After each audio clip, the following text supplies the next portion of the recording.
गांव की पुरानी हवेली। गांव के एक सिरे पर एक पुरानी और वीरान हवेली खड़ी थी, जिसे लोग भूतिया हवेली कहते थे। गांव वालों का मानना था कि इस हवेली में अजीबोगरीब घटनाएं होती हैं और वहां भटकती आत्माओं का निवास है। इस हवेली में रहने वाला कोई नहीं था सिवाय बूढ़ी शांता देवी के, जो अपने इकलौते बेटे रवि के मरने के बाद से अकेली रह रही थीं। हवेली एक बार बहुत रौनकदार थी। शांता देवी अपने बेटे रवि के साथ वहां रहती थीं। दोनों का जीवन हंसी खुशी बीत रहा था। लेकिन 5 साल पहले रवि एक सड़क दुर्घटना में मारा गया। वह बहुत होनहार और जिंदादिल लड़का था। उसके जाने से शांता देवी का पूरा संसार बिखर गया। वह अपने जीवन के हर पहलू में रवि को ही देखती थीं। रवि की मृत्यु के बाद शांता देवी का जीवन ठहर गया था। उनका दिन रात बस एक ही काम था, अपने बेटे की याद में आंसू बहाना। वह अक्सर रात में हवेली के आंगन में बैठकर आसमान की तरफ देखती, मानो किसी दिव्य संकेत की प्रतीक्षा कर रही हों। गांव वाले भी उन्हें समझाते, लेकिन शांता देवी की मान्यता थी कि उनका बेटा एक दिन वापस आएगा। वे अक्सर कहती, रवि मरा नहीं है, वह मुझसे मिलने जरूर आएगा। दुर्घटना की कहानी। रवि की मृत्यु एक हादसा नहीं थी, बल्कि उसे गांव के लोग एक अजीब दैवीय घटना मानते थे। घटना के दिन रवि शहर से लौट रहा था। वह देर रात हो गई थी और बारिश भी हो रही थी। कहते हैं उस दिन गांव की सड़क पर एक ट्रक रवि की बाइक से टकरा गया और वह मौके पर ही मारा गया। शांता देवी को जब इस हादसे की खबर मिली तो उनके पैरों तले जमीन खिसक गई। वह दौड़ती हुई दुर्घटना स्थल पर पहुंची, जहां उन्होंने अपने बेटे का लहूलुहान शरीर देखा। यह दृश्य उनके लिए असहनीय था। उस दिन से शांता देवी ने अपने आप को हवेली के अंदर बंद कर लिया। गांव वालों ने उन्हें सहारा देने की कोशिश की, लेकिन वे किसी की बात सुनने को तैयार नहीं थीं। रहस्यमयी घटनाएं। रवि की मृत्यु के बाद से हवेली में अजीब घटनाएं होने लगीं। रात के समय हवेली के अंदर से कदमों की आवाजें आती, जैसे कोई चल रहा हो। कभी कभी हवेली के बंद दरवाजे खुद ब खुद खुल जाते और बंद हो जाते। शांता देवी ने कई बार महसूस किया कि जैसे कोई उन्हें देख रहा हो। उन्होंने अपने आसपास अजीब सी ठंडक महसूस की, लेकिन फिर भी उन्होंने अपने बेटे की वापसी की उम्मीद नहीं छोड़ी। एक रात जब हवेली के चारों ओर घना अंधेरा था और हवा की सरसराहट सुनाई दे रही थी, शांता देवी अपने बेटे की याद में बैठी थीं। अचानक हवेली के दरवाजे पर दस्तक हुई। इतनी रात में दस्तक सुनकर उनके दिल की धड़कन तेज हो गई। कौन हो सकता है?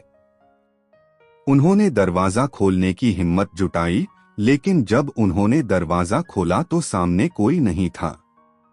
हवेली में सन्नाटा छा गया। शांता देवी ने सोचा कि शायद यह उनका भ्रम होगा और दरवाजा बंद कर दिया। लेकिन जैसे ही वह मुड़ी, उन्हें लगा कि कोई उनकी ओर देख रहा है। उन्होंने पीछे मुड़कर देखा तो कुछ सफेद छाया उनके सामने खड़ी थी। उनका शरीर कांप गया। उन्होंने गौर से देखा, वह छाया धीरे धीरे स्पष्ट होने लगी। वह उनका बेटा रवि था। बेटे की वापसी। रवि। शांता देवी के होठों से यह शब्द निकला। उनके हाथ कांपने लगे, आंसू उनकी आंखों से बहने लगे। रवि का चेहरा बिल्कुल ठंडा और बेरंग था, उसकी आंखें जैसे खाली हो गई थीं। उसकी उपस्थिति ने शांता देवी के मन में डर और प्यार दोनों की भावना पैदा कर दी। उन्होंने धीरे धीरे रवि की ओर हाथ बढ़ाया, लेकिन उनका हाथ रवि के शरीर से आर पार हो गया। माँ, रवि ने ठंडी आवाज में कहा, मैं वापस आ गया हूँ, लेकिन हमेशा के लिए नहीं। मुझे बस तुझसे कुछ कहने आया हूँ। शांता देवी का दिल तेजी से धड़क रहा था। नहीं बेटा, तू वापस आ गया है, अब कहीं नहीं जाएगा।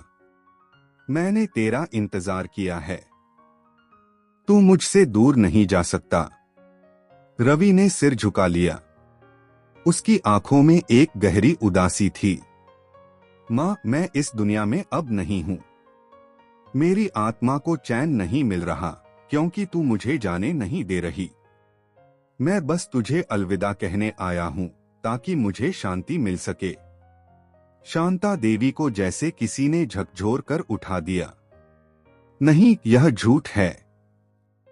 तू मुझसे दूर नहीं जा सकता। तू मर नहीं सकता। मैंने तुझे हर रात बुलाया है, तू मेरे पास आ सकता है। तू मेरा सब कुछ है, रवि।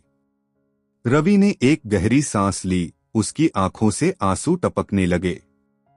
माँ, तेरा प्यार मुझे बांध रहा है। मैं यहां नहीं रह सकता। मुझे शांति चाहिए माँ। मेरी आत्मा को चैन चाहिए। ममता का संघर्ष। शांता देवी के अंदर ममता और हकीकत का संघर्ष चल रहा था। एक ओर उनका दिल कह रहा था कि वह अपने बेटे को जाने नहीं दे सकती, दूसरी ओर रवि की आत्मा उसे मोक्ष की मांग कर रही थी। उन्होंने कांपते हुए रवि का चेहरा देखा। रवि की आंखों में शांति की तलाश थी और शांता देवी के लिए यह समझना कठिन हो रहा था कि उसे जाने देना ही उसके बेटे के लिए सबसे अच्छा होगा। कैसे जाने दूं तुझे? शांता देवी फूट फूट कर रोने लगी। मैं तुझसे बहुत प्यार करती हूँ बेटा। तेरे बिना मेरा जीवन अधूरा है। मैं कैसे तेरी आत्मा को जाने दूं? मेरे पास अब कुछ भी नहीं बचेगा। रवि ने धीरे धीरे मां के हाथों को थामा। उसका स्पर्श ठंडा था, लेकिन उसमें अब भी वह ममता थी जो उसने अपनी मां से पाई थी। मां, मेरा प्यार हमेशा तेरे साथ रहेगा। मैं तेरे दिल में रहूंगा। लेकिन मुझे इस दुनिया से मुक्त कर दे। मुझे शांति चाहिए। तेरा दुख मेरी आत्मा को परेशान कर रहा है। शांता देवी ने आंसू भरी आंखों से रवि को देखा। वह जानती थी कि उन्हें अपने बेटे को जाने देना ही होगा। उन्हें यह भी पता था कि रवि का दर्द अब उनकी ममता से बढ़कर हो गया है। उन्होंने अपने बेटे की खातिर अपनी ममता पर काबू पाया। अंतिम विदाई। शांता देवी ने अपने दिल पर पत्थर रखकर कहा, जा बेटा, तुझे मोक्ष मिले। मैं तुझे अब तकलीफ नहीं दूंगी। रवि ने एक आखिरी बार मां की ओर देखा। उसकी आंखों में एक हल्की सी चमक आई, जैसे उसे वह शांति मिल गई हो जिसकी उसे तलाश थी। उसकी आत्मा धीरे धीरे धुंध में बदलने लगी और एक क्षण में वह पूरी तरह गायब हो गया। हवेली फिर से शांत हो गई। शांता देवी ने लंबी सांस ली। उनके दिल में अब एक अजीब सी शांति थी। उन्होंने अपने बेटे को मोक्ष की ओर जाते देखा और महसूस किया कि उसका दुख अब खत्म हो गया है।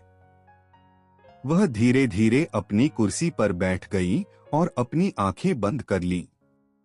एक नई शुरुआत। उस रात के बाद हवेली में अब कोई अजीब घटनाएं नहीं हुई। शांता देवी ने अपने बेटे की आत्मा को शांति दिलाई थी।